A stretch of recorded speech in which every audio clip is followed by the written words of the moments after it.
Olá, meu nome é Juliane Scafa, sou mestranda em Relações Internacionais do Programa de Pós-Graduação Santiago Dantas, das universidades Unesp, Unicamp e PUC São Paulo. Este é o 8º episódio do podcast Palestina em Transe, um projeto do Grupo de Estudos sobre Conflitos Internacionais, GES, da PUC São Paulo. Neste episódio, iremos falar sobre tecnologia, vigilância e violência no contexto Israel-Palestina. Para entender como essas teias de relações se estendem até o Brasil, contamos com as falas da mestre, ativista e jornalista Gisele Martins, integrante do Movimento de Favelas do Rio de Janeiro.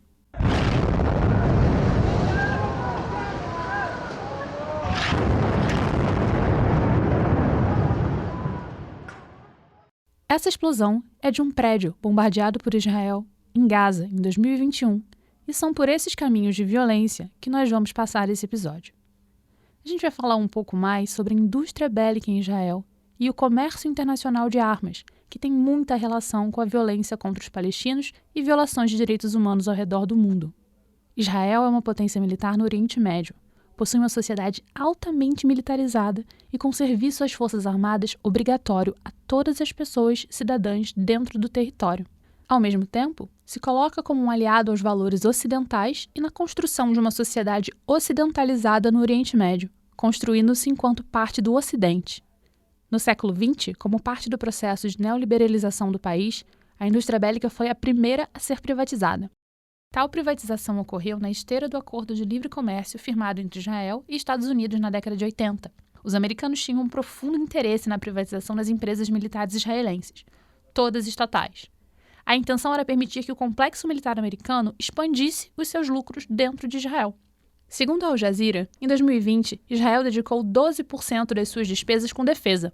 O comércio externo da indústria bélica do país, no mesmo ano, foi cerca de 345 milhões de dólares, com 80% da sua produção destinada à exportação. Isso faz de Israel o menor estado entre os maiores exportadores de arma no mundo, sendo responsável por cerca de 3,3% de todas as transações globais do setor entre 2015 e 2019. Há, portanto, o interesse do capital privado nessas indústrias dentro de Israel, que contam ainda com um substancial apoio do governo para o seu desenvolvimento. Vê-se logo que ela possui um peso relevante na economia israelense. Em termos comerciais, as transações são tradicionalmente um reflexo das boas relações políticas. A indústria de defesa israelense é controlada por grandes corporações, como a indústria aeroespacial de Israel, a Rafael Advanced Defense Systems e a Elbit Systems. A produção é diversa e não é restrita apenas ao setor bélico, como também o desenvolvimento de inovações em tecnologia e tecnologia da informação, que podem ser usadas tanto em contextos militares quanto civis. Mas de onde vem a força motora dessas indústrias cheias de grandes corporações de sucesso? Todos os estados no mundo demonstram preocupações com questões de segurança e ameaças. O Estado de Israel, em particular, trava desde a sua instituição em 1948 uma disputa com o povo palestino, que coabita o mesmo território clamado pela soberania de Israel. Assim, definindo o povo e a luta por independência palestinas enquanto ameaças, resta a Israel concentrar o máximo de poder, desenvolver estruturas e aparelhar-se tecnologicamente para combatê-los.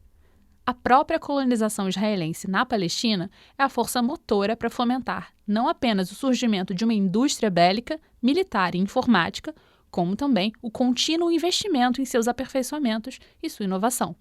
Há duas situações distintas da forma como Israel conduz a colonização dos territórios da Palestina e o controle da sua população nativa. Na Cisjordânia, há uma ocupação militar. Isso significa dizer que há uma coincidência territorial entre israelenses e palestinos, que interagem cotidianamente. Conforme Israel e Palestina entram em confronto ao longo das décadas, Israel foi expandindo também seus assentamentos judeus no espaço da Cisjordânia, que é território palestino. Com isso, há um gradual e constante aumento da população israelense e uma expansão das fronteiras ativamente controladas por Israel dentro da Palestina. Enquanto isso, na faixa de Gaza, há uma ocupação por controle remoto. Nela, os palestinos são mantidos presos em um perímetro e sitiados por Israel com o apoio do Egito, que faz fronteira com esse território. Após a Guerra de 1967, chamada Guerra de 6 Dias, e até o ano de 2005, havia na faixa de Gaza assentamentos israelenses, assim como há hoje na Cisjordânia, além de forças de segurança israelenses para protegê-los. No entanto, em 2005, Israel inicia a retirada de assentamentos de colonos israelenses. O movimento esvaziou Gaza de colonos, mas tornou uma faixa de terra isolada de todo o seu entorno, graças a um bloqueio imposto pelos israelenses ao movimento por terra, água e ar. Dessa forma, o controle se dá remotamente por câmeras satélites, drones e informantes. Assim, na Cisjordânia, o componente da ocupação e da coincidência territorial entre israelenses e palestinos fazem com que o controle da mobilidade dos corpos, a vigilância sobre pessoas e grupos e o policiamento dos espaços sejam algumas das formas mais comuns de Israel exercer seu poder. Que mecanismos são derivados disso? Tecnologias usadas nessas circunstâncias são voltadas, por exemplo, para a dispersão de multidões, como o gás lacrimogêneo. A vigilância também toma o assento dianteiro. Com populações israelenses e palestinas em cruzamento cotidiano, impor um estado de monitoramento constante sobre palestinos alimenta a inteligência estatal israelense e cria circunstâncias dissuasivas à resistência e à oposição.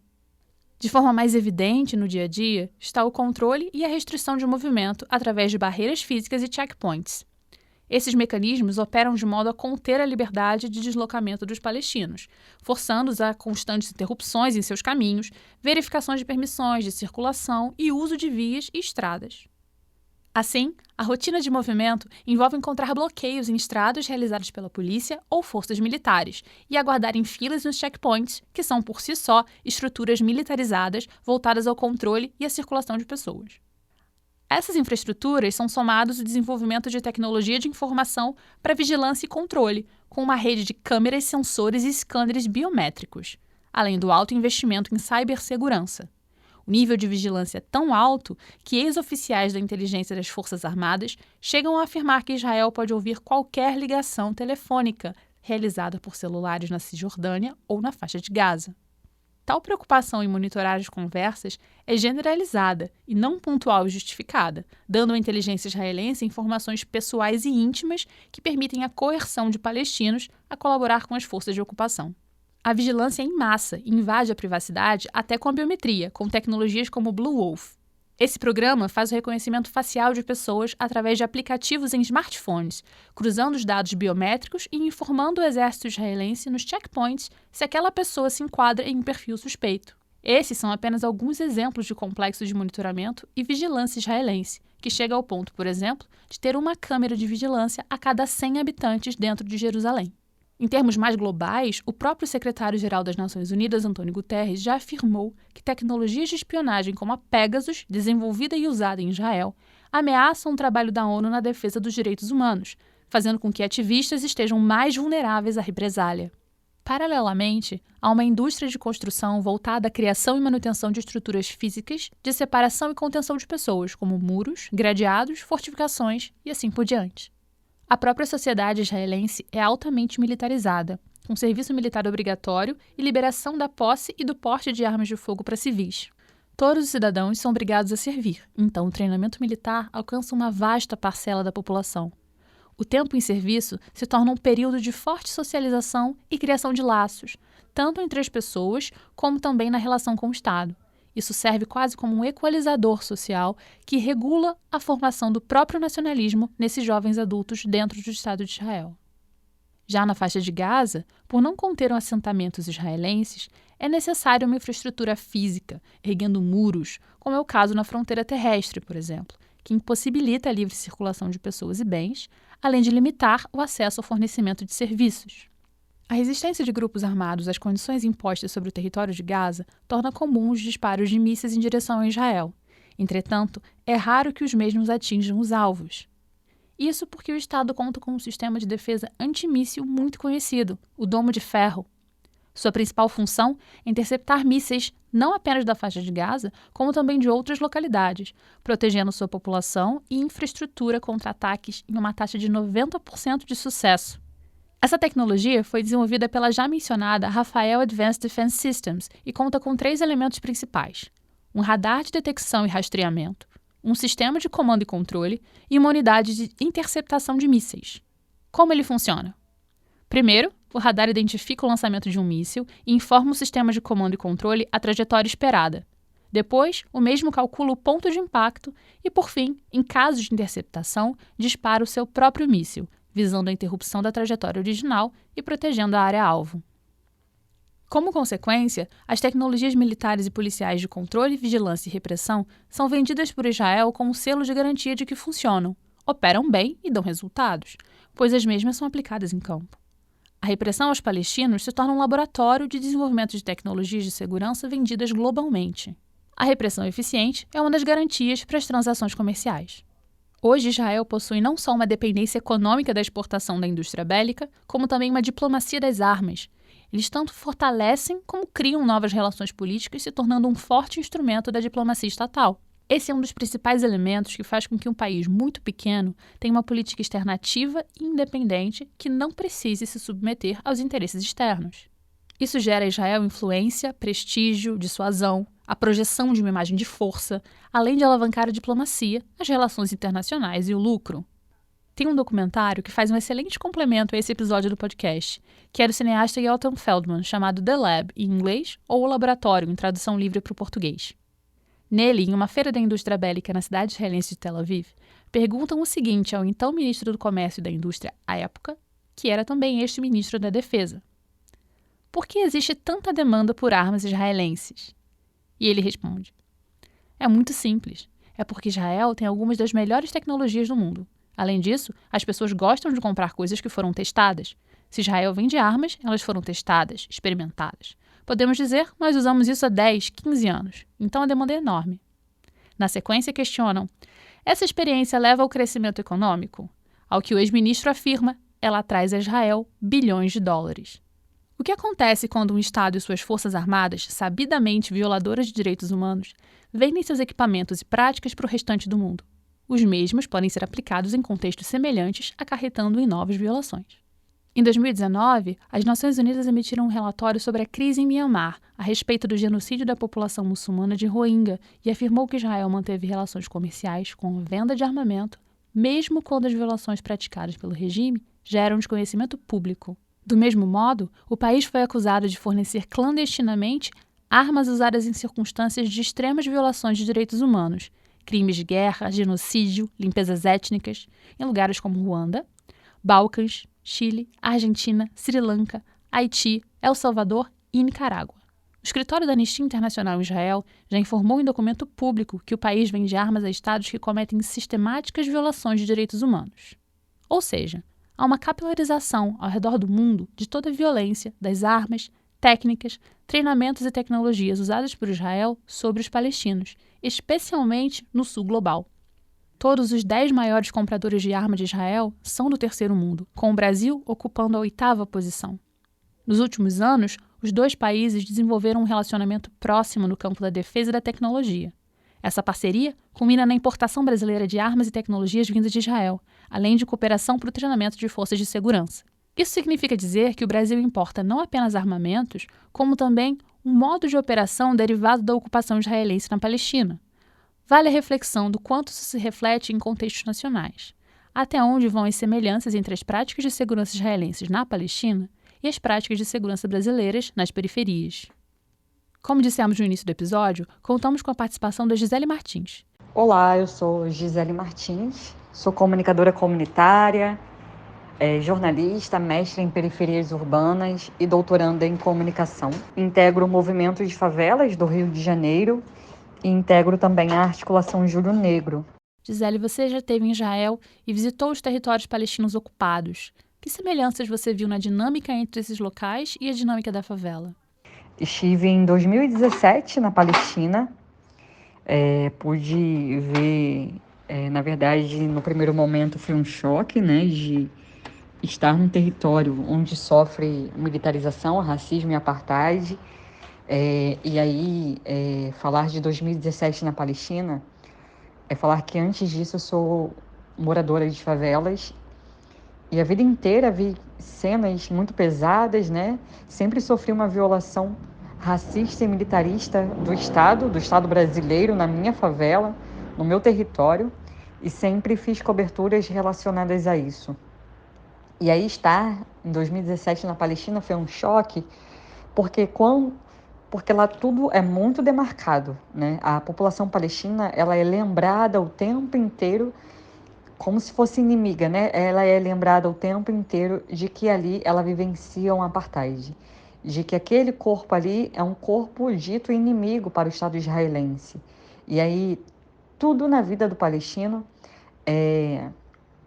tudo na vida daquelas pessoas que vivenciam, sobrevivem ali, é demarcado, né? É explícito que ela não deveria existir.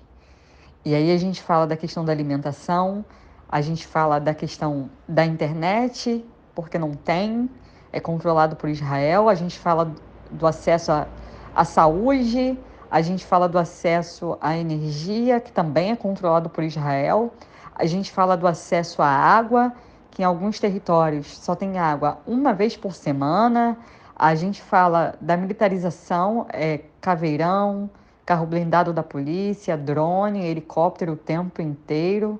A gente fala do exército armado pelas ruas, controlando. A gente fala dos checkpoints, dos muros, dos despejos das casas dos palestinos, dos colonos, né, os colonizadores invadindo a casa dos palestinos e expulsando eles de suas próprias casas. A gente lembra dos povos originários palestinos, os beduínos, também sofrendo despejo, sofrendo racismo, sendo despejados da sua própria terra no Vale do Jordão, da sua própria terra nas cavernas. Enfim, são muitos elementos que trazem, que aí me faz pensar nesse choque que foi para mim estar lá e falar, meu Deus, existe algo muito grave acontecendo aqui e o mundo precisa saber disso daqui. E aí essa foi minha experiência em 2017 na Palestina. No Brasil nós temos a PM, uma polícia militar. Nosso dia a dia tem um policiamento militarizado. Por causa disso, pode ser difícil de entender que isso não é uma realidade comum ao redor do mundo. E essa militarização cotidiana toma um outro patamar quando falamos em Israel. Isso se reflete na experiência de quem vive em um território ocupado e controlado, né? E nessa vez que eu estive lá, eu pude entender mais coisas. Eu, por exemplo, conheci um jovem de 23 anos que foi preso 33 vezes na vida, ou seja, qual o direito à juventude esse jovem teve, né? Ele nasceu para ser preso, é sobre isso, sabe? E eu fiquei pensando muito sobre isso, né? E o quanto aqui no Brasil a gente também ainda é atrasado em relação ao tema do sistema, entre aspas, socioeducativo. Mas o agravante da Palestina é que crianças a partir de 5 anos podem ser presas. Então, esse foi mais um impacto, né? E crianças e adolescentes não podem estar, ou jovens, mas crianças, né, não podem estar na rua sendo mais de 3 meninos ou meninas, eu acho, pelo que eu entendi. Se não é considerado um grupo rebelde, então só podem se reunir de 3 em 3. E o tempo inteiro, a juventude e os adolescentes palestinos eram revistados o tempo inteiro revistados pelo exército. Então, na sua percepção enquanto ativista e jornalista, é possível dizer que essas coincidências entre Brasil e Israel não são por acaso? Não há coincidência, né, na verdade, entre Brasil e Israel. Na verdade, há uma relação muito afirmada aí. Não por acaso, o nosso ex-presidente, a primeira coisa que fez quando ganhou as eleições, ele viajou para Israel, né?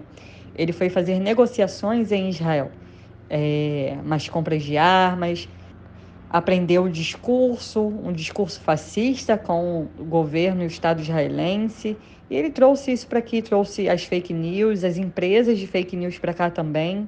Então são muitas semelhanças, infelizmente, entre esses estados, Brasil e Israel. No Brasil, a gente ainda tem uma dita democracia, e aí, assim, eu afirmo que não é possível chamar o nosso país de democrático se a gente ainda tem uma polícia militar, né? E uma polícia militar que sabe muito bem militarizar, e essa polícia é a polícia que mais mata no mundo. E aí, assim, essa polícia, na época dos mega eventos no Brasil, foi treinar em Israel. É sobre isso, né? É sobre esse treinamento, é sobre essa referência da Polícia Militar Brasileira, carioca, aliás, do Rio de Janeiro. Essa é a referência dessa polícia. A referência é Israel. A referência são aquelas técnicas. Eles foram treinar em Israel, o BOP foi treinar em Israel. E quando chega com vários aparatos, com várias tecnologias, com várias formas de matar novas dentro das favelas do Rio de Janeiro. E aí a gente tem várias semelhanças nessa forma de militarizar e matar, né? E aí a gente tem o caveirão, a gente tem o muro, na Maré, por exemplo, a gente tem os drones, quando tinha a unidade de polícia pacificadora substituindo professores em salas de aula, enfim, vários elementos muito parecidos com o que ocorre na vida palestina. E, assim, não é possível chamar um país como esse de democrático, como o Brasil, se a gente ainda não tem a democratização da mídia e se a gente ainda tem dentro do Rio de Janeiro, uma polícia militar. O Brasil pode ser entendido enquanto um caso particular dessa militarização? A militarização aqui no Brasil, e aí é por isso que eu acho que me identifiquei tanto com os palestinos, conhecendo aqueles territórios, é porque a militarização, ela domina, é para além da arma, né? A militarização é para além dos aparatos bélicos, é o controle. E aí é o controle do corpo, é o controle da religião, é o controle da memória, nossos livros didáticos na Maré, na época do Exército, que o Exército esteve na Maré. O Exército distribuía uma revistinha chamada o Recrutinha para as crianças montarem tanques de guerra, o que deveria ser proibido. A militarização ela se dá no controle dos corpos, do território e da memória. E é por isso que eu acho que me identifiquei tanto com o povo palestino nesses impactos, porque é o que ocorre na Palestina o tempo inteiro. É o controle do corpo, da memória e do território o tempo inteiro. E esse é um papel dos militares lá, dos militares aqui e dos estados que querem controlar. Eu chamaria isso de uma nova colonização, digo na Palestina, né? Uma colonização a nível militar. E no Brasil eu chamaria de uma continuidade dessa colonização, de controle de corpos, território e memória. O que há de comum entre a luta de resistência na Palestina e a luta favelada e periférica no Brasil? O que há em comum entre as duas lutas é a resistência e a vontade de continuar lutando pelo direito à vida. Eu acho que isso une a Palestina, une as favelas, a periferia, unicamente a luta pelo direito à vida, pelo direito à memória, pelo direito à terra, à água, e a força da denúncia também, que os dois mundos têm uma força muito nítida, né? Muito forte, muito grande de denúncia. É a luta por memória, verdade, justiça e reparação. Eu vejo isso muito nitidamente nas duas lutas e que une um território lá no Oriente Médio e une o território aqui na América Latina, que é o movimento de favelas e periferia no Brasil. E agora, em 2023, eu retorno à Palestina. E aí, quando eu retorno, eu vejo que está muito pior do que eu vi em 2017.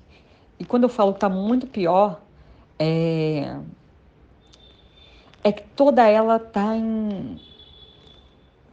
em completo desestruturação, em completa desestruturação. Foi o que eu percebi ali. Eu ainda não consegui raciocinar muito, porque, enfim, é um choque muito grande, né? Eu acabei de voltar. E aí é isso, né? Um choque para mim que vive dentro de uma favela do Rio de Janeiro, onde vivencia helicóptero atirando, né? Eu vivo nesse lugar. E aí estar na Palestina, eu falo, meu Deus, que lugar é esse? E o porquê que o mundo não clama por esse lugar, né? O mundo precisa clamar por esse lugar. E aí o que eu vi é uma Palestina os territórios muito mais tensos, porque o tempo inteiro tem ataque dos colonos, ataque do exército, ataque dos israelenses nas casas, na rua. Enquanto estava lá, teve o ataque no campo de refugiados de Geni e foi muito difícil presenciar o quanto todos os outros territórios palestinos são impactados, né? porque para desestruturar a mobilização dos palestinos, Israel vai fechando os checkpoints, vai tirando a água, vai atacando outros territórios, tudo isso para os outros territórios não estarem em solidariedade. Mas ainda assim, o povo palestino é exemplo de uma luta, né? E se colocou em solidariedade os outros territórios, né? Em Ramallah, por exemplo, entrou em greve ao mesmo tempo. Entrou em greve como uma forma de boicote a Israel. Porque aí para, né, a questão da grana, então é uma forma de protesto. E outros territórios também se mobilizaram em passeatas, em manifestações, em alertas, enfim. O povo palestino ensina também a gente a resistir. Pegando um pouco o gancho da sua fala, queria te perguntar que benefícios nós temos ao traçar os paralelos entre a ação estatal brasileira e a israelense, assim como entre as realidades dos palestinos em territórios ocupados e das pessoas moradoras de favelas no Brasil. O benefício que a gente tem de unidade, né, ou unificação dessas duas lutas, é que a gente se fortalece porque as mesmas empresas, os mesmos aparatos bélicos, os mesmos estados terroristas estão controlando as nossas vidas. Então a gente precisa boicotar essas empresas, denunciar essas empresas, a gente precisa lutar juntos contra essas empresas que têm muito poder no mundo. Então se eles se unem para militarizar, para ser racista e para matar a gente precisa se unir também para lutar contra elas e pelo direito à vida e à terra e à memória também. E aí, desde então, de 2017 para cá, comecei a pensar muito em semelhanças, a pesquisar semelhanças relacionadas ao que a gente vivencia nas favelas do Rio de Janeiro. E aí, primeiro falar dos caveirões, os caveirões que circulam hoje nas favelas do Rio de Janeiro e nas periferias, vêm das empresas israelenses, são testadas nas vidas palestinas e são colocadas dentro das favelas do Rio de Janeiro para matar a gente, para matar o nosso próprio povo.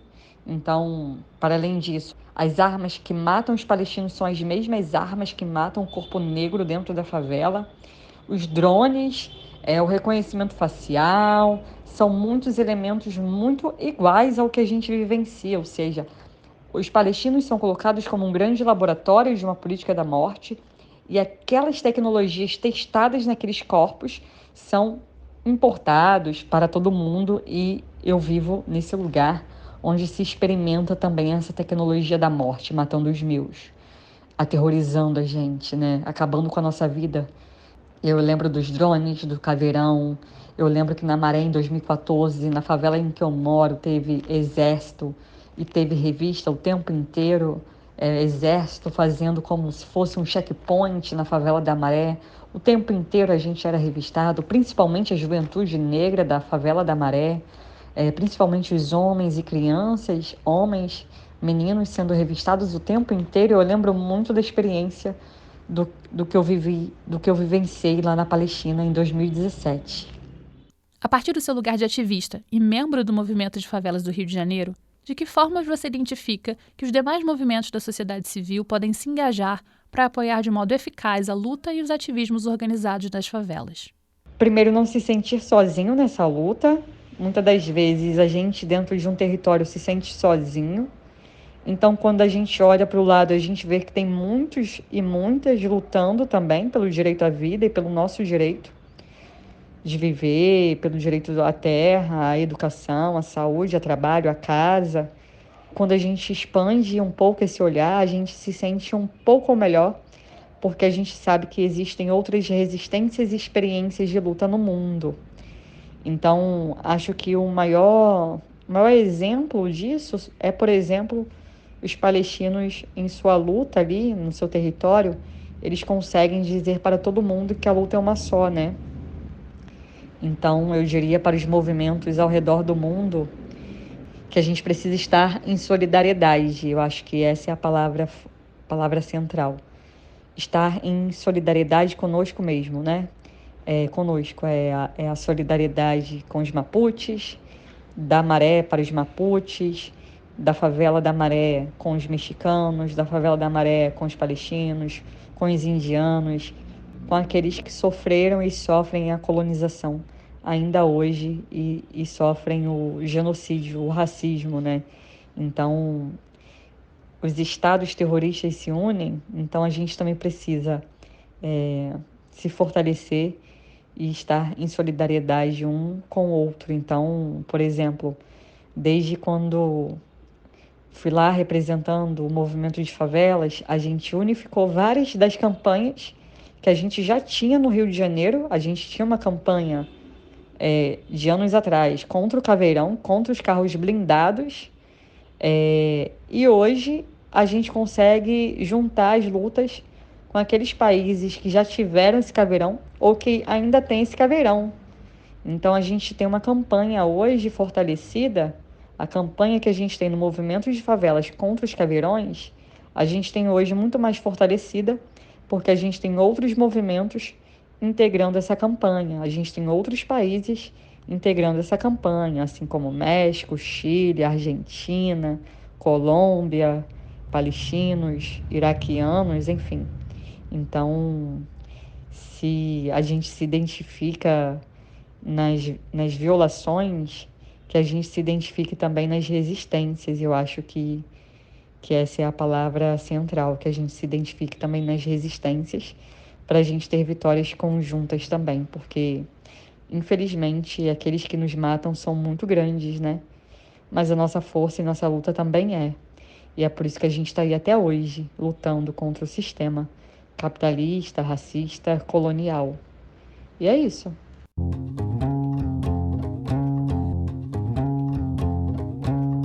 O Palestina em Transe é um projeto de extensão do Grupo de Estudos sobre Conflitos Internacionais, o GES, da PUC São Paulo, em parceria com o Programa de Educação Tutorial, o PET, do Curso de Relações Internacionais da PUC São Paulo e do Centro de Estudos Árabes e Islâmicos, o CEAI, da Universidade Federal de Sergipe. O projeto contou com financiamento da Assessoria de Pesquisa da PUC São Paulo e foi produzido sob a coordenação do professor Bruno Huberman. A equipe do Palestina em Transe, responsável pela ideia original, roteiros, locuções, reportagens e muito mais, é composta por Reginaldo Nasser, Bruno Huberman, Geraldo Campos, Arturo Hartmann, Isabela Agostinelli, Júlia Périco, Beatriz Marques, Hassan Boscariol, Laura Heimbold e Daniele Queiroz. Agradecemos a Amala Malaman, a Shan Sadiq Adi, Davi Magalhães, Franci Rose Barbosa, Laura de Pietro, Mainara Naf e o Walid Rabah pelas entrevistas. Agradecemos também a Gisele Martins. Este podcast foi gravado nos estúdios de rádio da PUC São Paulo com os técnicos de som Ernesto Foschi e Ronaldo Barbosa. A trilha sonora foi feita por Gustavo Cravinhos e a identidade visual é obra de Débora Viana, da agência Brogodó. Os episódios contaram com áudios da TV Brasil, da TV Record, da TV Cultura, do Channel 4 News, da BBC, da ABC News, dos canais de YouTube da Editora Tabla, da Ponte Jornalismo e do BDS Brasil, de Noura Ereká, do projeto Gaza in Context, e das músicas Your Body of Theirs, do grupo palestino Them, e From Gaza with Love, e Nirvana em Gaza, do artista palestino Selevan. Não deixe de seguir o Palestina em Transe em seu player de podcast favorito e compartilhar com seus amigos e nas redes sociais. Acompanhe as atividades do GES no Instagram e no Twitter e confira o nosso programa semanal sobre política internacional Terra em Transe no YouTube da TV PUC. Obrigada e até a próxima!